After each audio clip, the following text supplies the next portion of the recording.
Hey all my Crimsonites, and welcome to the Crimson Cure channel, where we embrace our femininity, increase our womanly values, and celebrate our brothers. So join me on our feminine journey to learn, heal, and grow.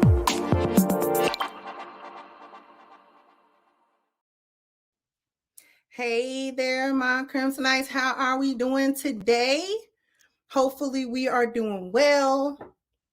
And we definitely are going to finish having the conversation that we need to have. So come on in, get yourself comfortable, hit the like button on your way in, because we have a couple of things to watch.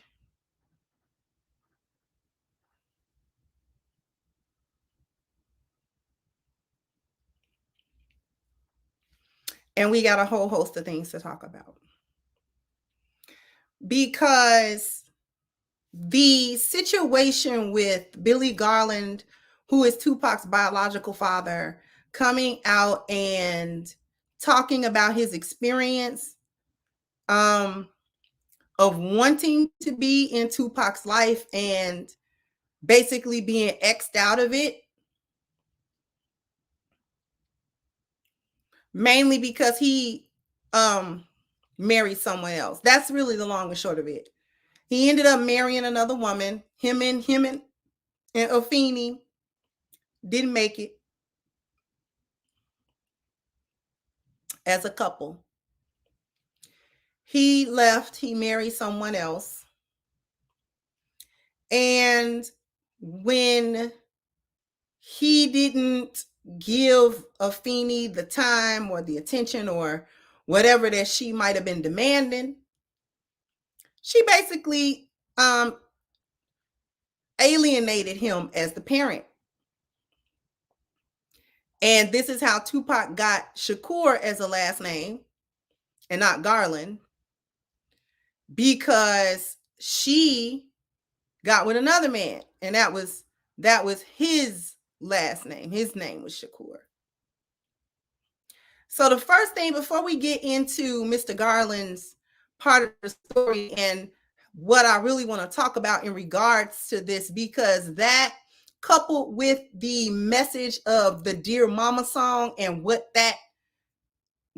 how that plays into the son husband situation in the Black community now, and how Black mothers are celebrated in single motherhood. That's like the Black single mother anthem.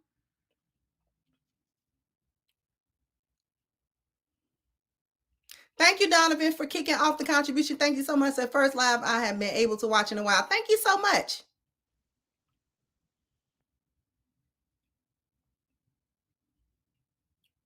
So we're going to play a clip of Afeni at a book signing. And what she's going to do is she's going to be reading a section of the book that was written about her by Jasmine Guy. And I think that this is interesting. So what we're going to do is we're going to share the screen where you get to hear Afeni read this segment, this portion of that book.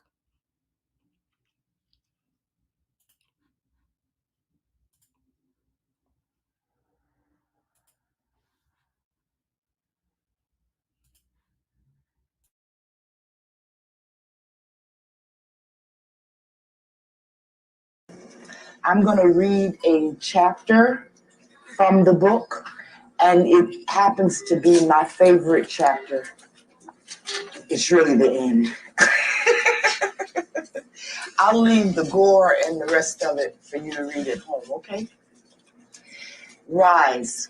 Out of the huts of history's shame, I rise. Up from the past that's rooted in pain, I rise. And that's a quote from Maya Angelou.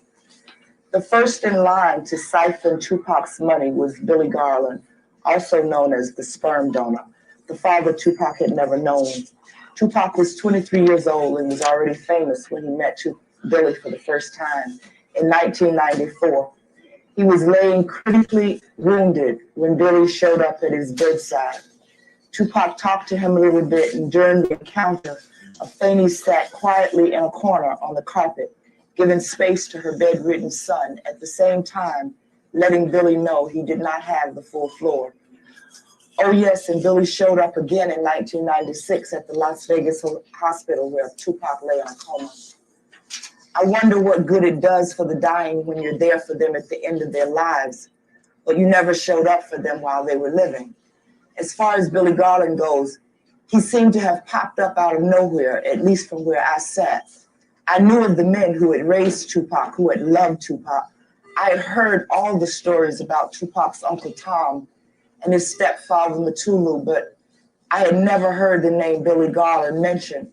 I had heard all the when Tupac was a baby stories, and Billy Garland's name had never come up. Legs was mentioned, this tough, colorful street dude who respected Afeni and loved her little boy. Took him to the barber shop in McDonald's and called him his son. I had heard about Legs, but not Billy Garland. It was Crooksy who painted Afeni in Tupac's first bedroom when Afeni moved in with Glow. And there was Tupac's godfather, Cochise, who wrote him loving and careful letters from prison all through Tupac's growing up. I had heard how Glow kissed the newborn Tupac from head to toe. As soon as he came out of the womb, I had never heard stories of Billy Garland. So when I heard the news that Billy Garland was making claim to Tupac's money, I wondered how this man could stand in a courtroom in front of strangers and say he was this boy's father. I wondered, as I heard of this absurd lawsuit, how he could hold his head high enough to even see his way into a courtroom after not living one moment in the child's life. I wondered how he could take the tears of a grieving mother, as tough as that mother may be, and flaunt those tears in front of a judge and lawyers and say, I want some of what's left for her, for myself. It's incredible that a person who has never provided anything for a child, as that child grows up, would try to take what that child has made himself on his own. All Billy Garland ever did for Tupac was create a void, which Tupac, in all futility, searched to fill for most of his life. So one of Afeni's first trials after Tupac died was to go up against Billy Garland. Fortunately, she was ready. By now, having been warned by Jada and me, she had a team. She had lawyers, Donald David and Rick Fishbein. She had an accountant, Jeffrey Joyner, who began sifting and sorting through Tupac's layers of financial madness. And she had Deloitte Touche, the firm that audited Interscope Records and located Tupac's outstanding compensation.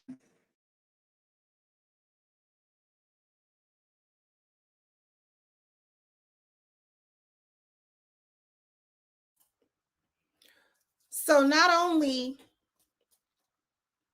and I apologize, the audio should have been clear even if the video was not.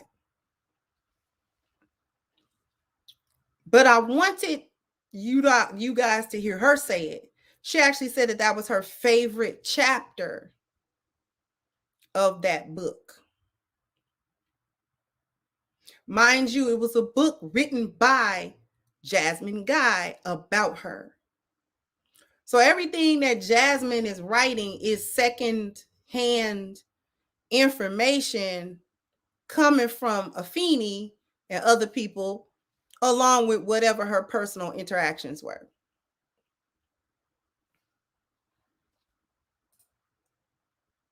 Thank you so much, Arthur Ivy. Said, I don't know if I want barbecue sauce or hot sauce for today's cook. Thank you so much, Mogul May. Said, out of all the chapters, she particularly picked the one with disparaging marks about his biological father. I thought that was interesting as well, because when he's speaking about her, he actually doesn't want to drag her, and he doesn't drag her. Interestingly enough, the comments are interesting.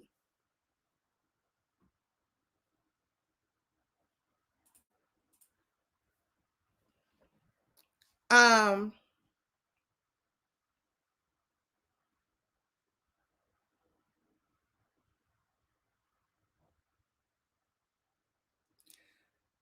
A man says, as a father that loves my children, yet I've also had to deal with the constant hardship from the other parent. It hurts my heart anytime I become aware of any parent keeping a child's head full of lies and trash talk about the other one. Let the child see for his or herself what type of relationship they'll have with the other parent without the indoctrination. Pac was obviously hurting and needed guidance. No telling what could have been if Pac was allowed the relationship with his biological father. Then here we go with the hyena brigade underneath these types of videos. So a hyena answers that comment with, take the mother to court and get visitation. Father have rights. Y'all just don't fight for them.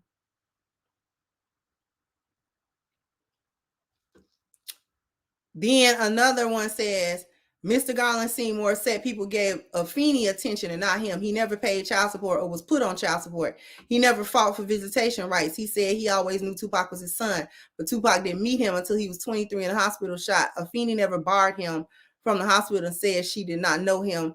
He never made a real effort to be in his son's life. The man who did make an effort died, and that was who she acknowledged, his father. Mr. Garland should be more upset at himself. And it's like, he's being demonized and has been demonized based solely off the word of Afeni and whatever people could glean off of the things that Tupac said, whether that was in interviews or whether that was in his music. But we can't really go off of what Tupac says about the situation because he's speaking from a standpoint of having been lied to about it. Right?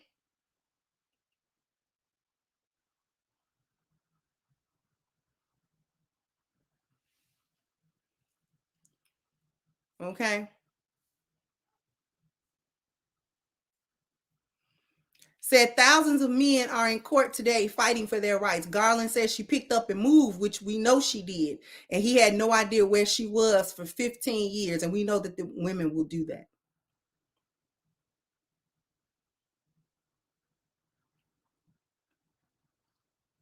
Okay.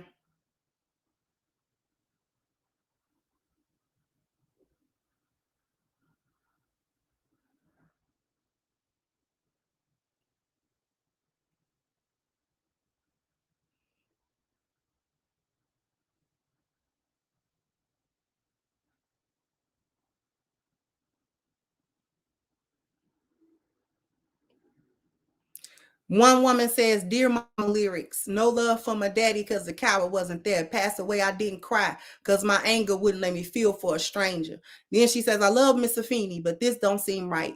Based off his lyrics, he thought he was deceased. Did Tupac even know that his father was alive? A lot of women keep their children from their fathers.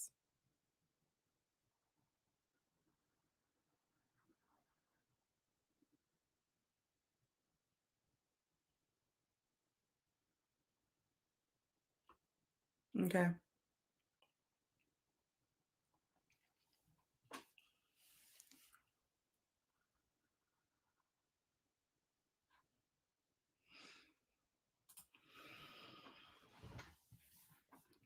Let me come back to these super chats. Thank you, Donovan Sweet. Again, said Tupac wasn't the only one in the music industry whose mother isolated him from the father. Not too long ago, veteran R&B singer Kelly Rowland found out that her mom kept her dad away. That's sad. Thank you, Charles. Said fathers are great. They buy you a car at 16.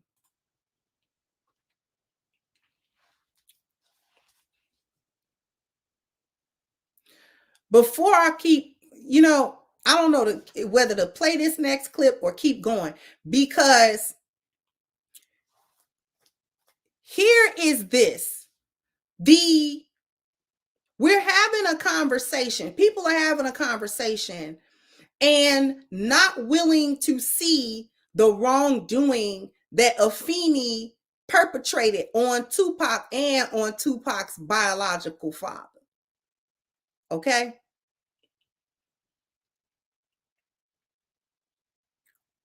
You can't make the decision for your child that the best decision for them is to keep their other parent away from them, unless their other parent is a is truly a monster, that you know they will hurt that child. You know that they will destroy that child. If that's not the case, if that's not what's happening, and you just feel away, y'all relationship didn't work. Y'all are no longer together. Y'all got resentment. Y'all got bitterness between one another as a couple, and you can't make it as a couple. You don't have that love for each other anymore. That's y'all. That don't have nothing to do with that child. Thank you, Gregory Side Kendra. What is left for the man who is more honorable, focused, and productive? Is there simply going to be no choice but to avoid many of the typical women going forward? Thank you so much for that. So much for that.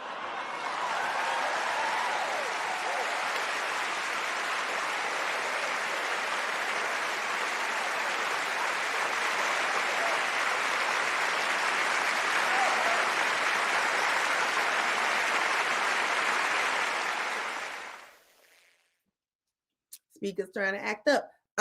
Thank you, Miss Jordan, for the super sticker. Thank you, sweetheart. Thank you, Well B said the theme, these hyenas are not bright enough to realize that they keep saying fight for visitation. Why should he have to fight? They need to answer that. They're not going to answer that.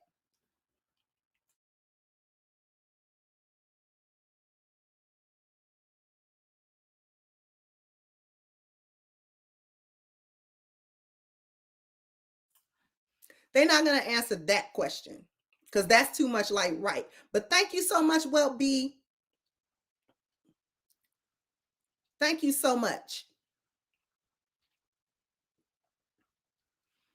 I would play the sound bite, but we already can hear the growl of the speakers. I'm really gonna fix that. It just takes time.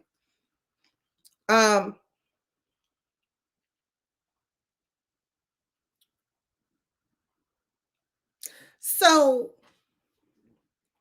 what we've got going here is that they couldn't make it as a couple. And she got mad and decided that if he didn't want to do how she wanted things done, or he wouldn't interact with her and Tupac the way she wanted him to interact with her and Tupac, then he was out of there. And it didn't matter that she knows for a fact that this was this man's son. She reads the crazy part to me is she read that part of the book as if it were the truth. See, these hyenas will lie so much to themselves and others that they start believing the lie that they're telling. They start actually believing the lie that they are telling.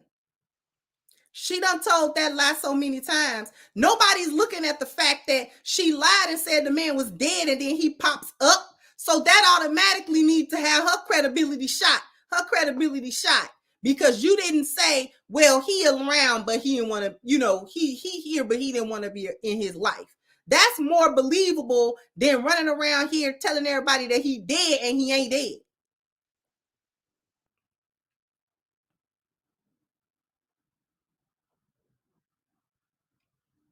So right then and there, her credibility is shot.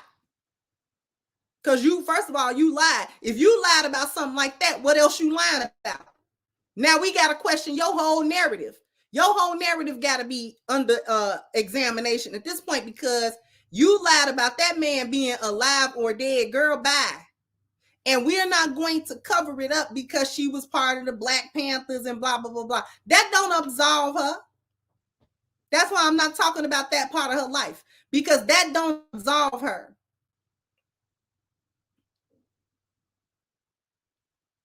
And we have to look at the far-reaching the tendrils of this. Because of her lie to Tupac, he ends up making a song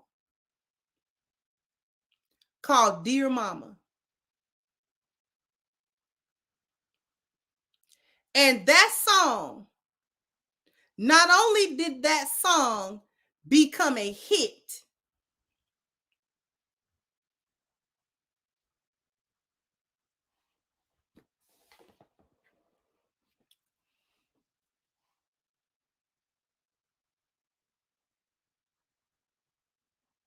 Not only did the song become a hit, hold on.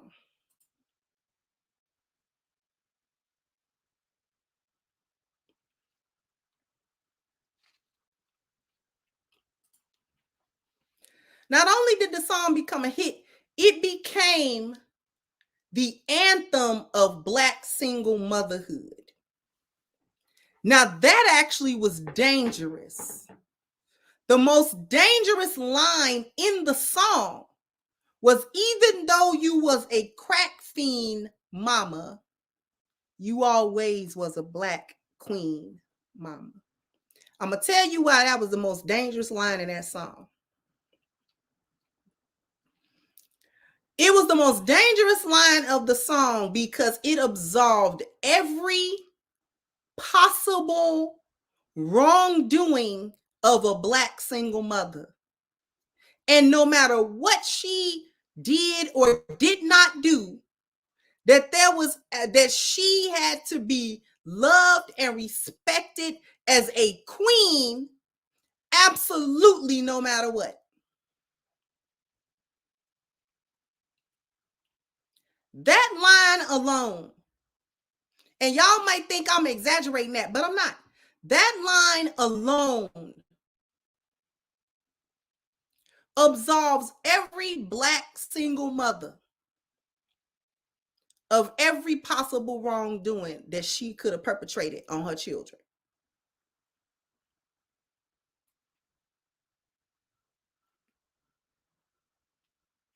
I realize it might be buffering for people, so this is why I'm pausing, because I can see when it might be buffering, and I want y'all to really hear what I'm saying. So my apologies. I don't know what's going on. The last day I do a stream, it want to act up.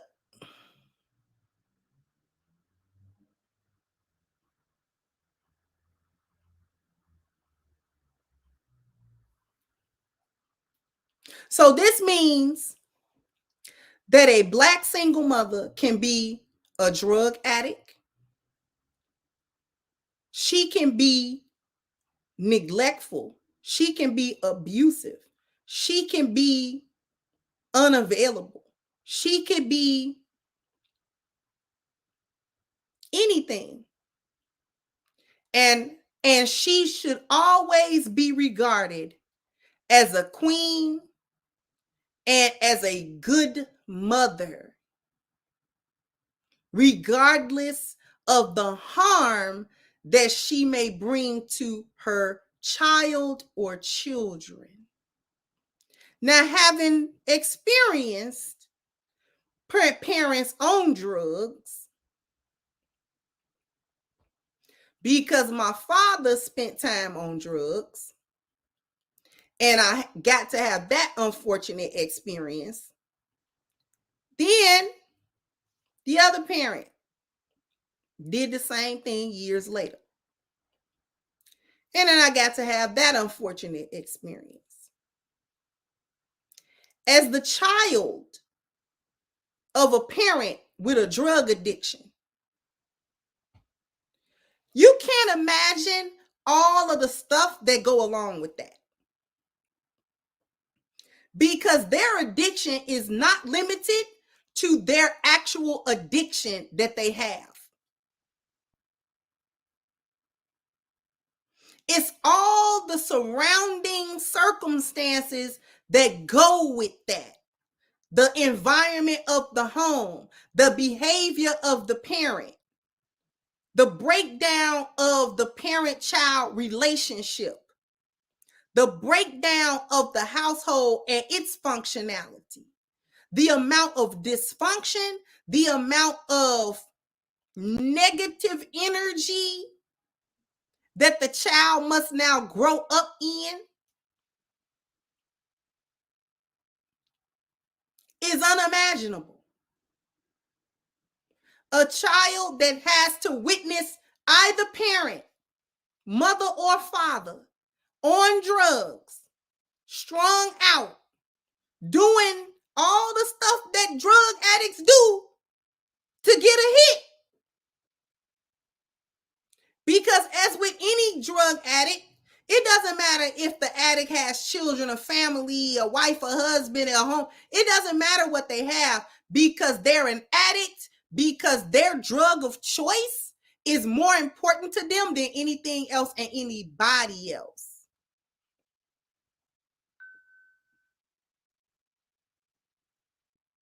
So the extreme level of dysfunction that actually comes from that is nearly unforgivable unless your parent make a change, get off drugs, and address the dysfunction that they caused.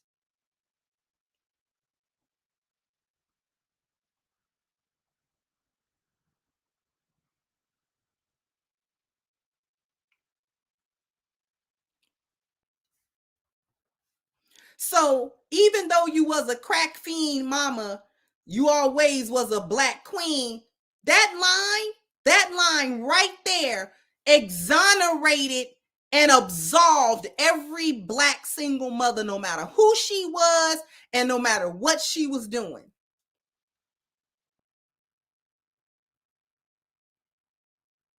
Black single mothers took that as the green light to do absolutely anything to their children, and their children were expected to love them, to honor them, to respect them, and to overlook those shortcomings and all of the things that happened and never really even address it. The child then, their grievances are not recognized, not addressed, and not validated. Because in the mind of the black mother, she didn't do nothing wrong, no matter how much wrong she do.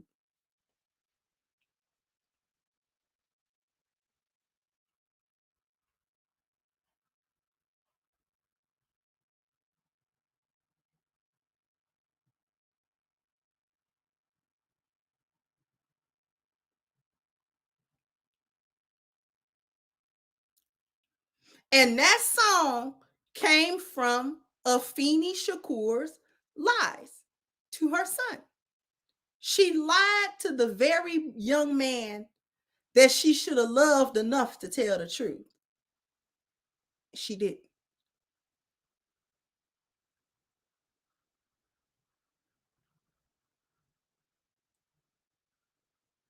Now she got to be absolved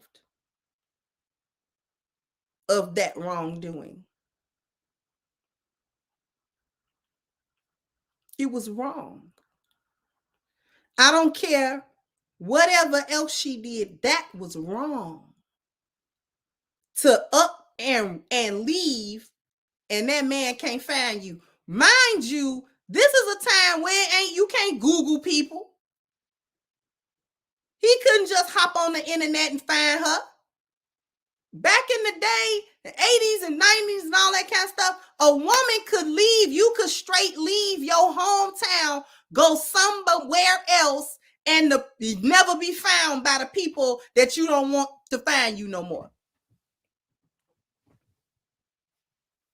Change your phone number or change your address, and folks can Google you now. They couldn't do that back then.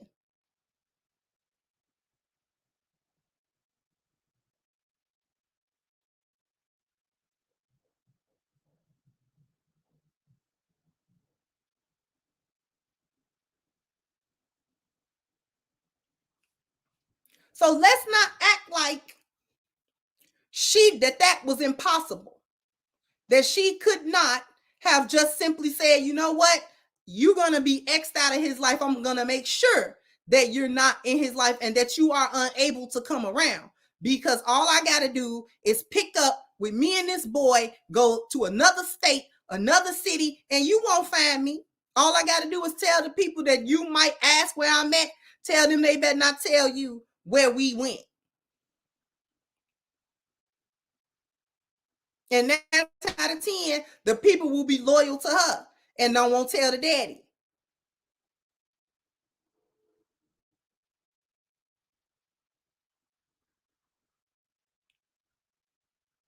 So if you do this in the late 70s, the 80s,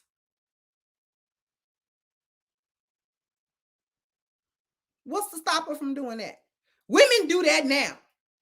With the internet, with Google. Women do that now.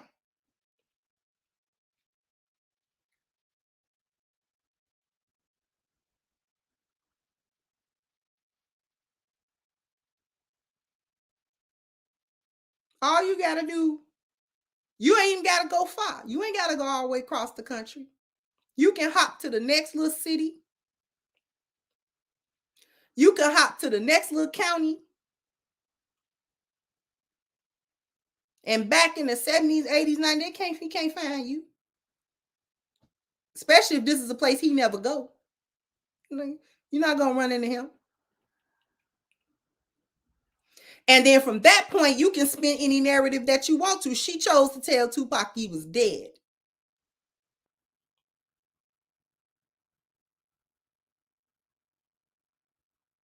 And then read that part of the book and said it was a favorite part.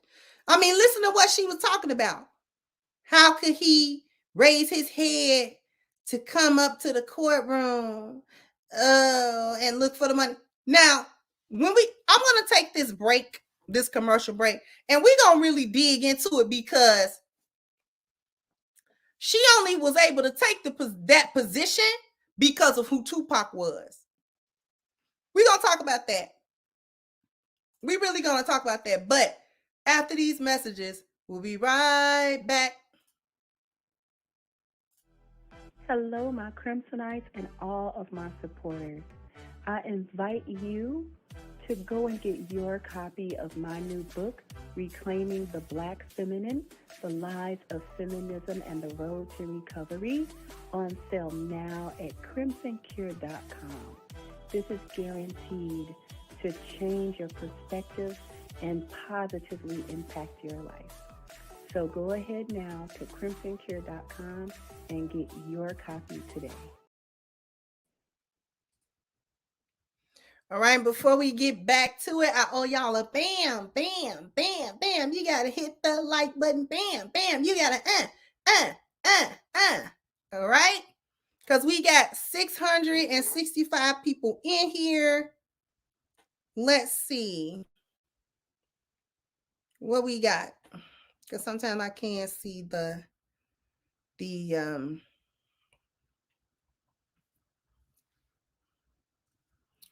we got 288 people who have hit the like button. So let's go ahead and get that like button clicked.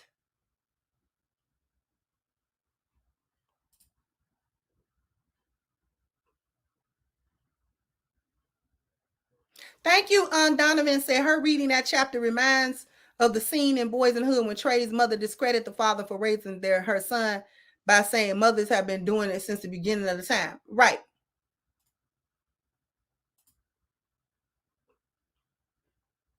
Right.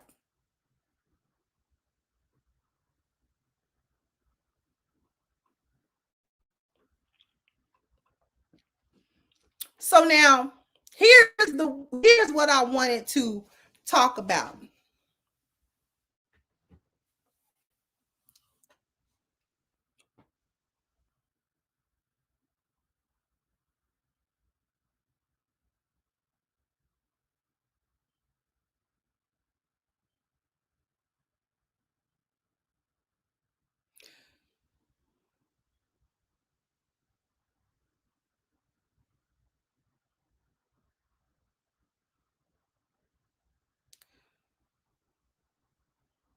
Afeni is enjoying or did enjoy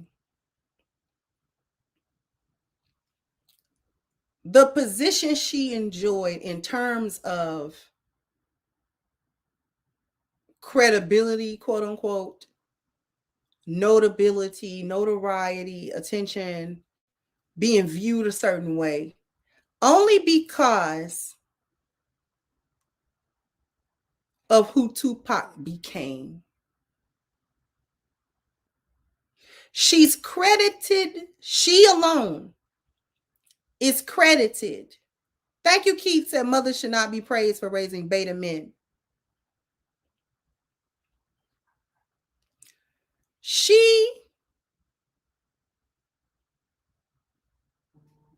was able to enjoy the notoriety and being praised and being looked upon in a positive manner because of who Tupac was and who he became. She and she alone is credited with making Tupac who he was. While Billy Garland is regarded as a sperm donor only, she is not regarded as just a womb.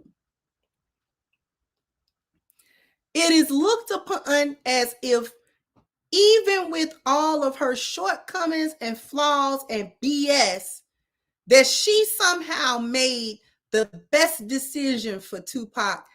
And people take that position because of who Tupac was, as if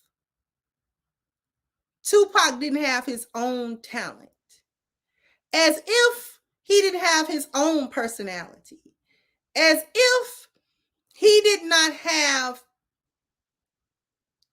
or he wasn't who he was in spite of her, not because of her.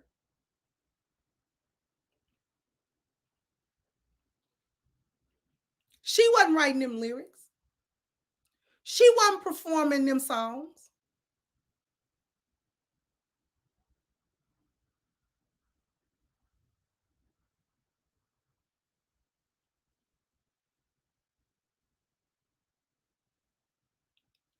She wasn't revered and regarded and, and loved and sought after to perform.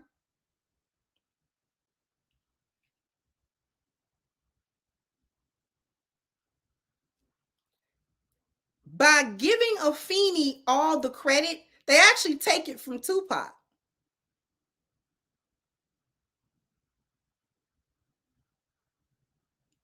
Like he just couldn't have been Tupac without her. He was going to be Tupac regardless, because that's who he was,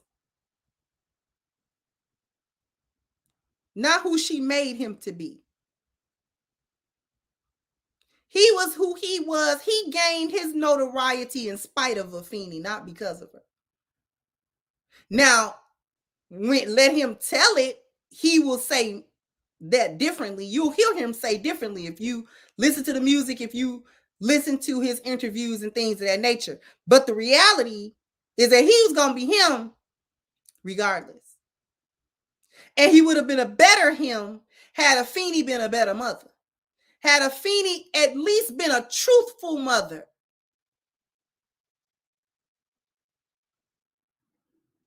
That's the part that people are missing. She lied to Tupac.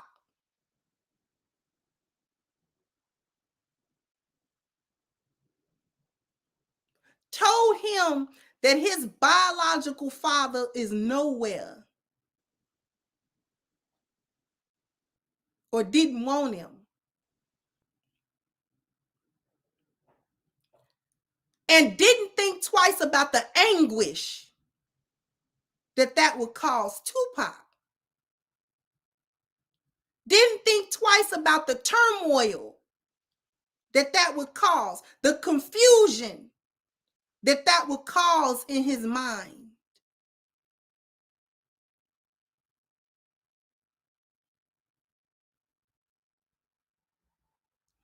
Didn't think one moment about the search for his identity.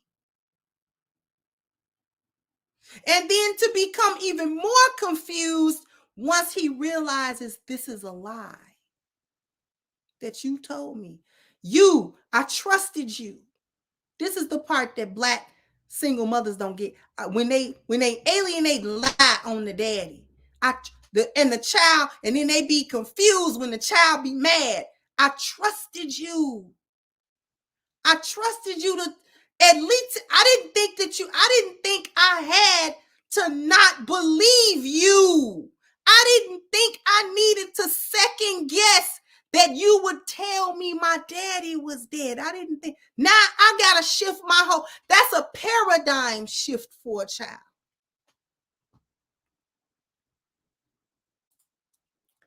Let me get back.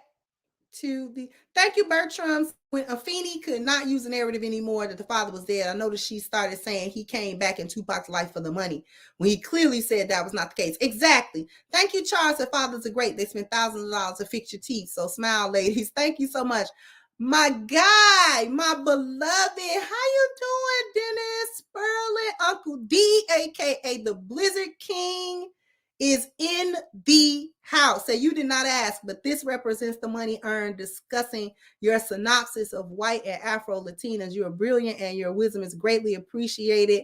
The Blizzard King. Oh, thank you so much, sweetheart. We gonna test our speakers out. They getting stupid, but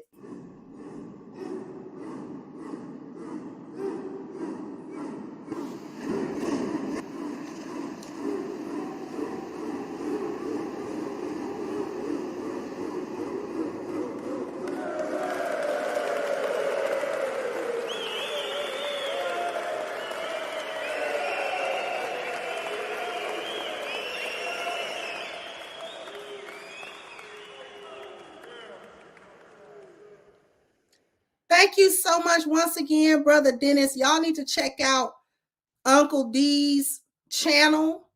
It is a wonderful channel for those of you who are not subscribed to him. One of my mods, go ahead and put the link to his channel in my chat room. Please link Dennis Sperling's channel in the chat for me, because his insight, I was waiting with bated breath to hear his take on something that I had said maybe a couple weeks ago about Afro Latina and Latinos and whiteness within the American society. And I was really waiting on it because I shot that from the hip, and it's always from a feminine perspective. And so I wanted to hear what Mr. Sperling would have to say about it, because I knew that he would come from a masculine perspective and give that angle. And so it's a wonderful live stream, and all of his live streams are insightful and educational. You can always learn something. I always learn something. I'm always able to get that masculine perspective that I appreciate, because he is not only talking on YouTube, he actually lives out the things that he is talking about. He has a beautiful family. And so I greatly respect the brother and what he's doing on his channel. So you guys go ahead and you subscribe to his channel if you are not subscribed to him. Did my mods put his link in the chat? Please do so.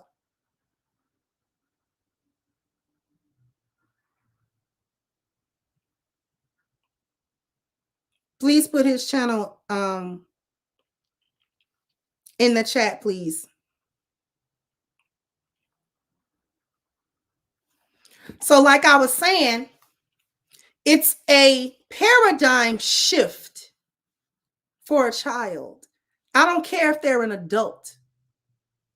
I'm going to play a little bit of a clip where Billy Garland is speaking about why he thinks Afeni did what she did. Thank you so much, Bella. Thank you so much, sweetheart. So, Brother Sperling's channel is pinned to the top of the chat. Please go ahead and subscribe to the brother's channel. Go over there and, get you some learning, get you some education. All right. All right. So we're going to play a bit just to allow Mr. Garland to express why he thinks everything went the way that it did. So here we go.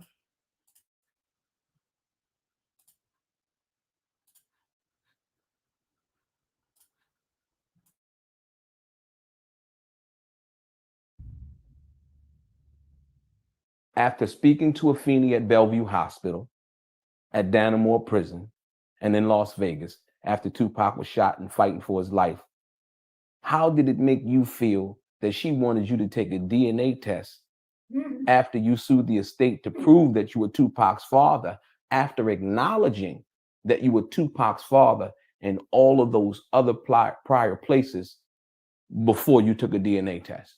It broke my heart.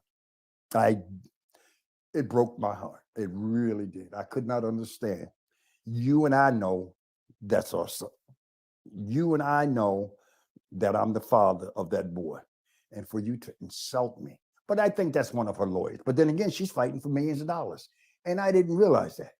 I didn't realize the significance of that. I'm not looking at the money. I'm just looking to tell the fucking world that I'm Tupac Shakur's father. You're looking on some other shit. You're looking at this, the legality and shit. I'm not even looking at that. All I thought I had to prove that I was his father. The DNA test came back 99.999 positive that he is the father. But you knew that. You knew that for years. You knew that from inception. You knew that in the Black Panther Party when you brought him, when we broke up and you saw I got married to Carol and you wanted maybe a little more time, a little more from me, and I didn't have it. And maybe that's what changed. Who knows why people do what they do? I just know in all my years, it still hurts. You know what I'm saying? When people do stupid shit. And that's stupid shit. A DNA test. I got a picture where we're both 25. We look like twins. You know what I'm saying? What part of that you don't, he don't look like you. Not for nothing. I'm sorry, but he don't look like you. And you should know that. It just happens sometimes that way. Yeah. Pac told me something broke my heart. He said that when he was, he said that, Pops, you got kicked out the house. Yes. He said I was he said that in Dear Mama at 17, something like that, yeah. He said I was the only one in the house that looked different. And they used to make fun of me because I didn't look like them. I was like, phew. See, in talking to you, Del Rey, I don't want to indict other people, but I still got to tell you what he told me. I can't make this shit up, so I'm telling you what he told me. So that's what he told me, and I believe him. He was there. Yeah. He was there. That's what he told me. And he wasn't really nothing until he started making money. Then he was the golden boy.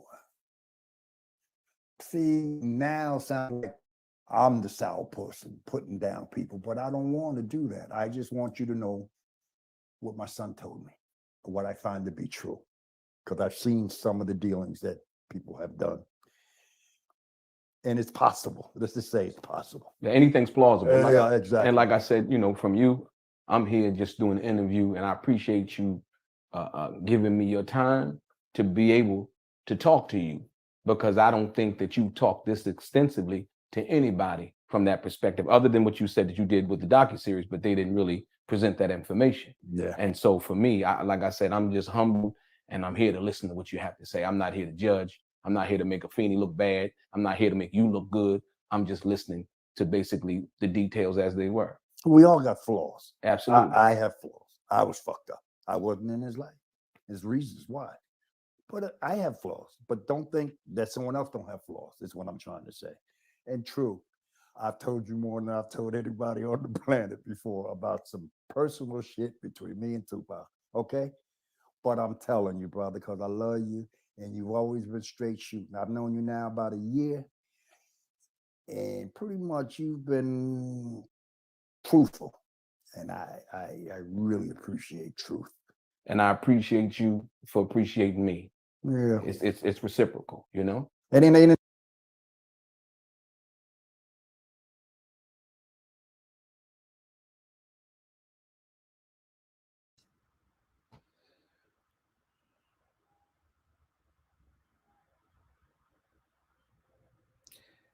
Nobody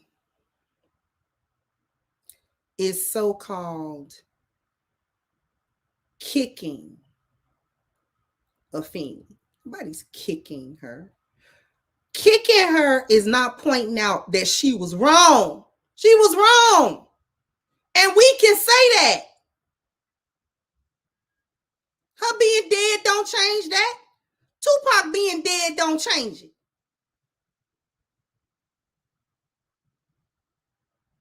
Because she got the respect that she got from the lies that she told.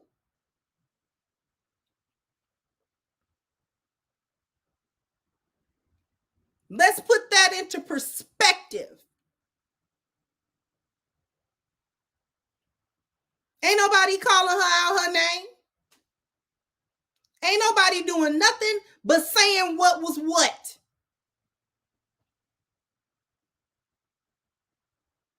We wouldn't be able to talk about the lie she told had she not told it.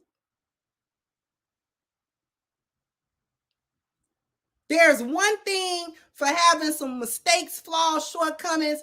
Everybody has those. Everybody makes mistakes. Purposely lying to your child for years that his daddy did, that ain't no mistake.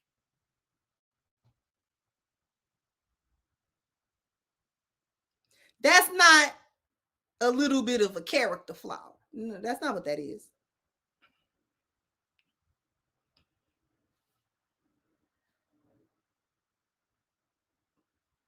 Thank you, Uton said some people may think Afeni Shakur is a victim of her actions because of COINTELPRO causing division in the Black Panther Party.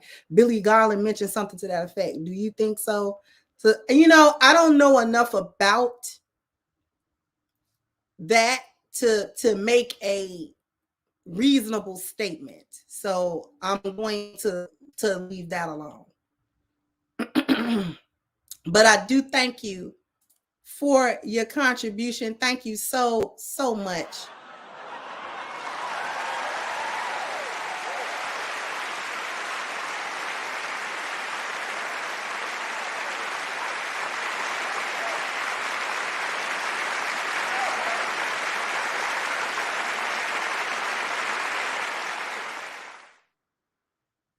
Thank you, John Bolden. Say hello, Crimson. Thanks for getting back to me. I didn't mean to bother you, but I'm still wondering if you're interested in advertising my firm. So I am ready whenever you are. Give me a moment to I'll talk about that in the email. I haven't forgotten about you.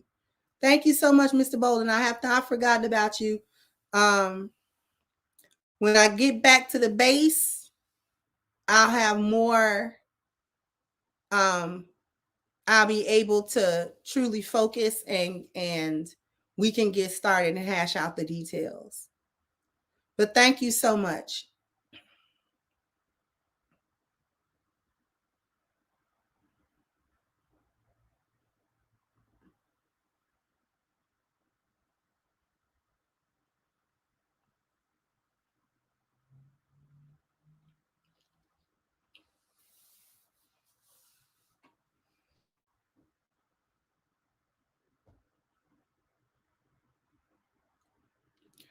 Then when he came back, she made it about money.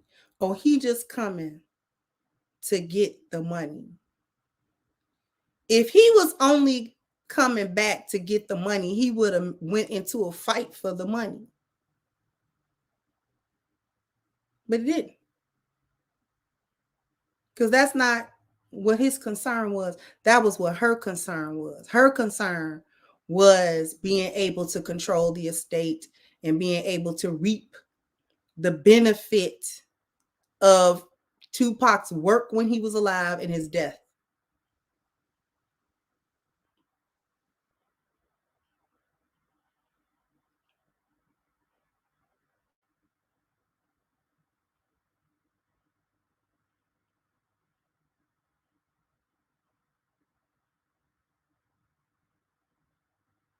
It's not slander. Telling the truth about people will never be slander. Slander is when you lying on people. Slander is when you lie on people and you drag their reputation and you drag their name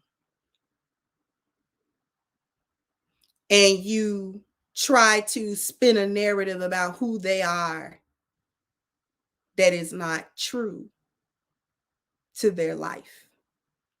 and to the experiences of the people that knew them best. That is when you slander people. That is a slander to people.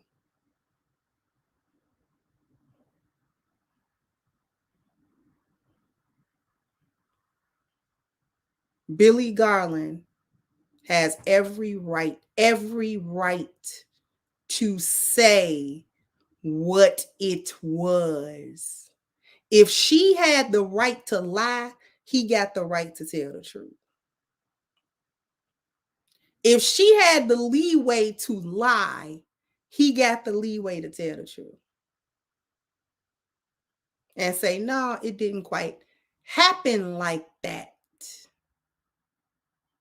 Here's my side of that. Didn't happen that way.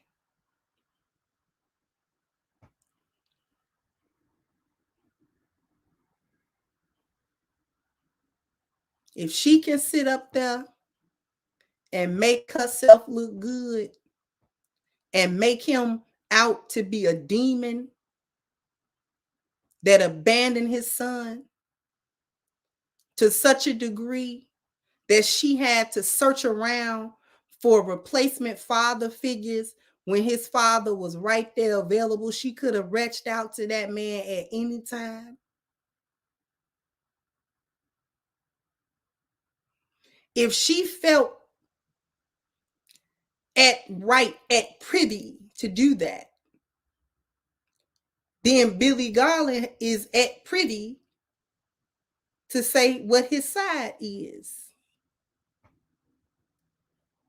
And since it's on the internet, we at privy to talk about it.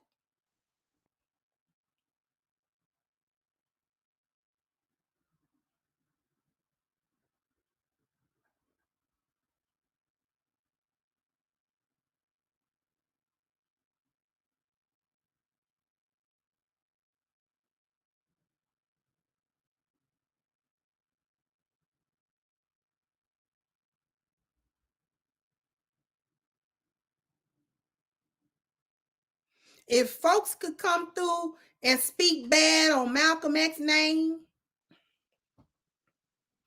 if folks can come through and speak bad on Martin Luther King Jr. name, if folks can come through and speak bad on Fred Hampton's name, if folks can come through and speak bad on the various names of some of the greatest Black men in history, surely we can tell the truth about a Black woman.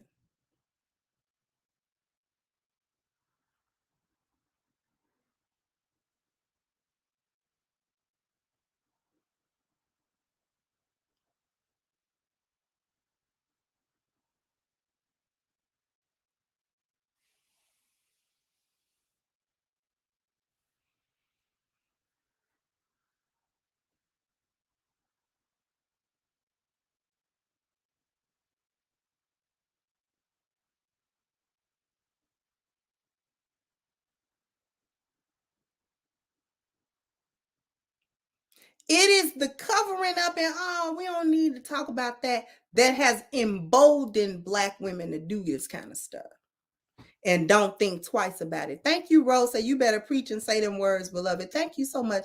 It's the silence. It's the we ain't gotta do that. We ain't gotta say that. That's what has emboldened it. That enables it. That's the enabling. Telling the truth about the wrongdoings that Black women are involved in is somehow bashing them. And we just not gonna have that hyena mindset. We not gonna do it.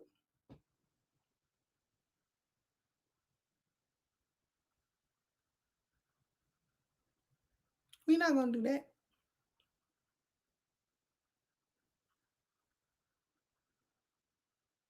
We've enabled the foolishness all along.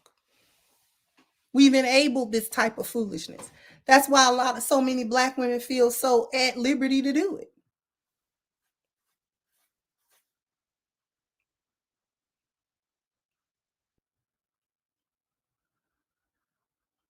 She lied to the boy about his daddy. In so doing, she hurt on many different levels Tupac.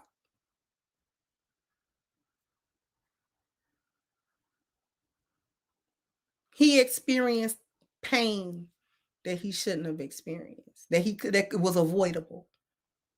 Avoidable pain, avoidable anguish, avoidable anger, because he had been fed lies.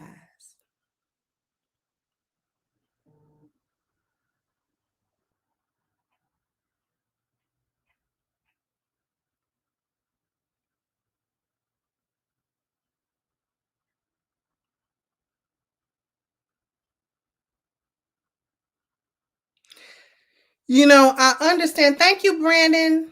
Thank you so much, sweetheart.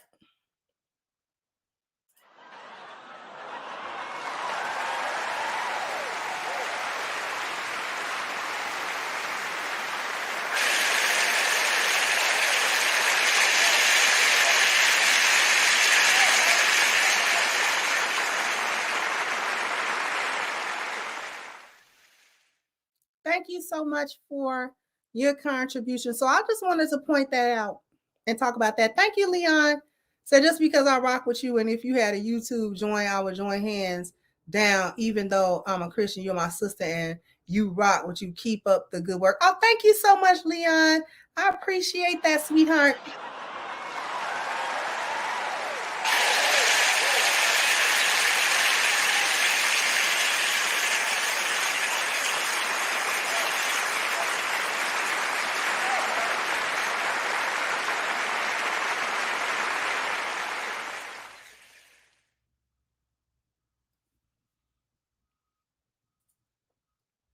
Thank you, your nosy French neighbors and Bravo sister. Keep up the great and fantastic work. Thank you so much. Thank you so much. But I'm going to go ahead and wrap this up. I just wanted to point these things out because this is a conversation that we need to have. So therefore, I'm going to go ahead and, like I said, I'm going to wrap this up. Jump down in the comment section. Let me know what you think. Like, share, subscribe to the channel if you have not. Once again, I'm your host, The Crimson Cure, and this was my perspective. Bye-bye, Crimsonites.